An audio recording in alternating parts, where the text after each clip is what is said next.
I was just watching the fight over again, and Imam lost because he fought the wrong fight. It started in round 2. In round 1, Imam got the knockdown over on Adrian Granados. I remember the name from somewhere, and then that's when I realized after Showtime was talking about it is that I covered him. He fought Jesus Soto Caras in BKB. So he's fighting Imam at 140 pounds. That goes to show that he fought in BKB around like 150, 160 or so. So outside of the ring, I'm guessing he's a pretty big dude. Pause. But Imam is considered a tall welterweight, and he didn't use his length and his reach to win the fight. Somewhere around round 2, he decided to stay in the pocket and try to fight phone booth with this Granados guy who was throwing more punches. So already at that point in time, Granados had the advantage, even though he wasn't the favorite to win the fight, because when it came to the inside, he was throwing more punches.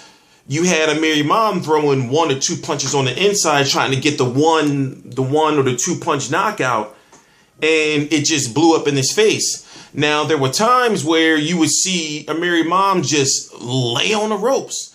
And you're thinking, what is he doing on the ropes? He would show like that bullshit head movement, and then you have Granados still coming forward, still punching. So then we move on to round number 8. It finally catches up to Imam where he's trying to fight this fight. I'm watching it over again. And it's like he's on the back foot and he's not throwing any punches, almost similar to how Adrian Broner is if Adrian Broner has to back up. And what you see Granados doing is consistently throwing punches, and he's getting hit, meaning Imam with some hard straight, some hard right hands. And after a while, as I said, in round 8, it caught up to him too. He got backed up to the ropes. He stayed there, and then he tried to do that 1-2, bullshit where he tried to, I guess use the power to back off Granados. And he ends up getting stopped along the ropes. Referee was actually pretty generous in allowing him to continue as long as he did, because after a while, he just was getting hit with some clean shots. Clean TKO stoppage by Granados. Imam really had nothing. And actually, believe it or not, I never really was sure if he could beat Victor Postol anyway. Especially after that fight where he had with Fidel Maldonado. I forgot to pronounce his name. It's 4 a.m. in the morning, my bad.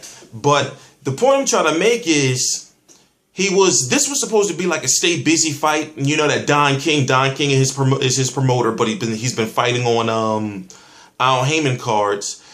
He was supposed to take this fight, and this was supposed to be a warm-up, stay busy fight, and he's supposed to fight Victor Postol sometime in mid 2016.